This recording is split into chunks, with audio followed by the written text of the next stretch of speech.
তো এটা হতে পারে, এটা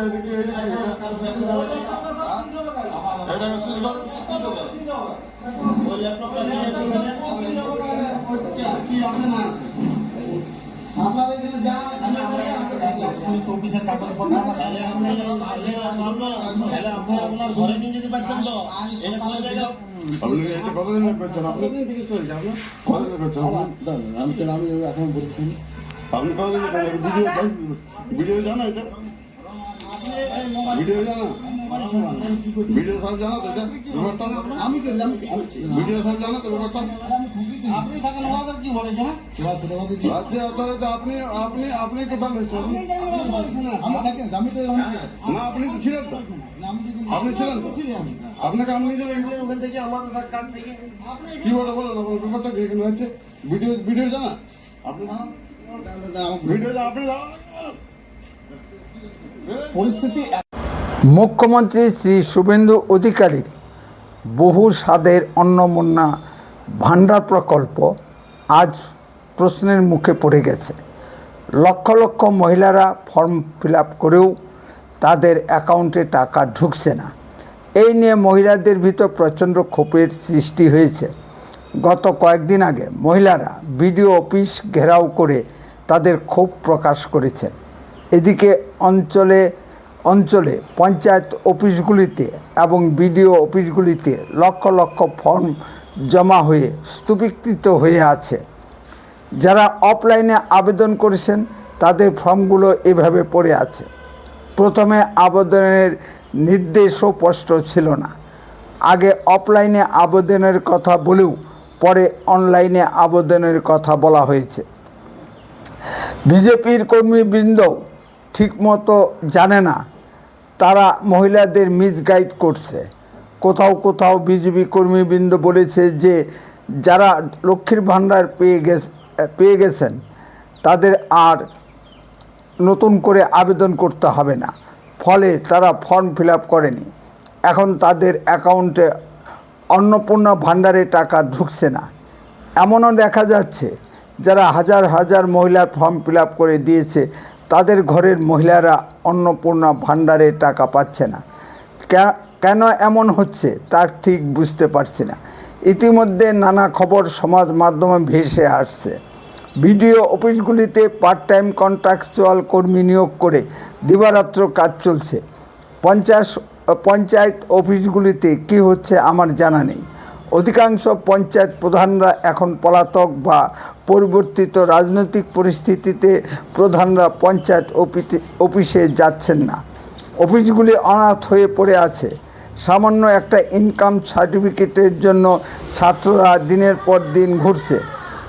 আরও খবর শোনা যাচ্ছে রাতের অন্ধকারে বিডিও অফিসগুলিতে প্রভাবশালী লোক ঢুকে তার ইচ্ছামতো অনেক নাম কেটে বাদ দিচ্ছে বা অন্যের অ্যাকাউন্ট নম্বর ঢুকিয়ে দিচ্ছে, অথবা অপছন্দের লোকদের ফর্ম ছিঁড়ে ফেলে দিচ্ছে।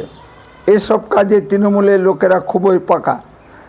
বিজেপির লোকেরা অনলাইনে আবেদন করতে পারেনি।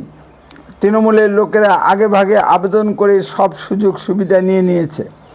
এ ধরনের একটি ভিডিও প্রতিবেদন শুরুর প্রথম দিকে দিয়েছি।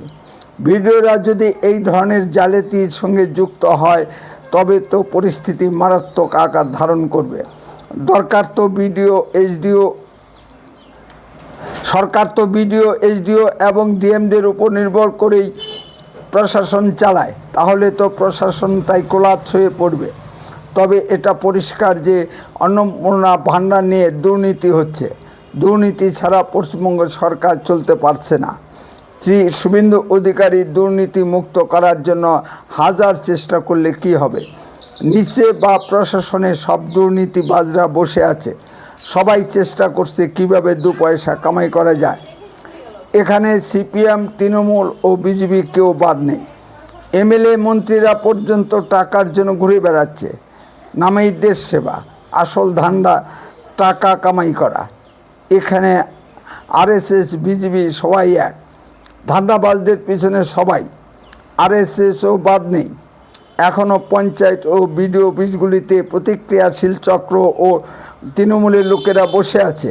তারা চেষ্টা করছে কিভাবে বিজেপি সরকারের দুর্নাম করা যায়। এত নাম বাদ পড়ার পিছনে তাদের কারসাজি আছে কিনা কে বলতে পারে, কারণ তৃণমূল আমলে তারা যে অবৈধ পথে টাকা রোজগার করার সুযোগ সুবিধা পেয়েছিল সেটা তারা ভুলতে পারছে না। আমরা সারের পর্বেও দেখেছি এইচডিওরা মমতার ইচ্ছাপূর্বক অনেক বৈধ ভোটারের নাম বাদ দিয়ে বিতর্কের সৃষ্টি করেছিল। সেই জলঘোলা অনেক দূর পর্যন্ত গড়িয়েছে। এখনও অনেকে ট্রাইব্যুনালে আবেদন করেও ভোটার লিস্টে নাম তুলতে পারছে না, সেই জন্য অনেকের রেশন বন্ধ হয়ে গেছে। এই বদমাইশিগুলো সরকারি অফিসারেরা খুব ভালোভাবেই করতে পারে। তৃণমূল আমলে তারা যে সুযোগ সুবিধাগুলো পেয়ে এসেছে সেটা তারা ভুলতে পারছে না। সিপিএম আমলে সরকারি লোকেরা সব কোঅর্ডিনেশন কমিটির লোক, তৃণমূল আমলে সব কর্মচারীরা তৃণমূলের লোক, সরকারি কর্মচারী মহলে বিজেপির কোনো সংগঠন নেই। এই সুযোগটি নিচ্ছে সরকারি লোকেরা। এখন প্রশ্ন হলো, কারা অন্নপূর্ণা ভাণ্ডারের সুবিধা পাবেন না? মহিলা সিভিক ভলান্টিয়ার, আশাকর্মী ও তার সহায়িকাগণ, মহিলা প্যারা টিচার, চাকরিজীবী মহিলা, চাকরিজীবীর স্ত্রী, পেনশন হোল্ডার এবং তার স্ত্রী অন্নপূর্ণা ভাণ্ডারের সুবিধা পাবেন না। কোনো পুরুষ অন্নপূর্ণার পাবেন না। লক্ষ্মীর ভাণ্ডারের ক্ষেত্রে 30 লক্ষ পুরুষ এই সুবিধা নিয়েছে, এখন ধরা পড়ে টাকা ফেরত দিচ্ছে এবং জেল খাটছে। মুর্শিদাবাদ ও মালদা জেলায় এই ঘটনাগুলো বেশি দেখা যাচ্ছে। এই জন্য বাড়ি বাড়ি ছাড়বে হবে এবং ধরা পড়লে জেল খাটতে হবে। সুতরাং যারা তথ্য লুকিয়ে এই সুবিধা নিচ্ছেন তারা সাবধান হয়ে যান। আমরা অন্নপূর্ণা ভাণ্ডার, মহিলাদের বিনা ভাড়ায় যাতায়াত চাই না। চাই রাজ্যে শিল্প কারখানা হোক, মানুষের কর্মসংস্থান হোক এবং শিক্ষিত বেকার ছেলেমেয়েরা চাকরি পাক। চাকরির জন্য মানুষকে যেন বাইরের রাজ্যে যেতে না হয়। মমতা লক্ষ্মীর ভাণ্ডারের সঙ্গে পাল্লা দিতে গিয়ে বিজেপি দলের এই ঘোষণা করতে হয়েছে, কিন্তু এই ব্যবস্থাটা সাময়িক। রাজ্যে কর্মসংস্কৃতি ফিরে আসলে এগুলো সব তুলে নেওয়া হবে। আজ শ্রী শুভেন্দু অধিকারী বহরমপুরে অন্নপূর্ণার ভাণ্ডার না পাওয়ার একটি ব্যাখ্যা দিয়েছেন। যাদের অ্যাকাউন্ট নম্বরের সহিত আধার কার্ডের লিঙ্ক নেই এবং যাদের KYC পরিষ্কার নয় তাদের টাকা ঢুকছে না। সুতরাং আধার লিঙ্ক করুন এবং KYC ফর্ম ব্যাংকে জমা দিন। যদি আপনাদের কিছু বলার থাকে কমেন্টে বলুন, আর লক্ষ্য রাখুন উত্তরে কণ্ঠের পর্দায়। বন্দে মাতরম, ভারত মাতা কি জয়।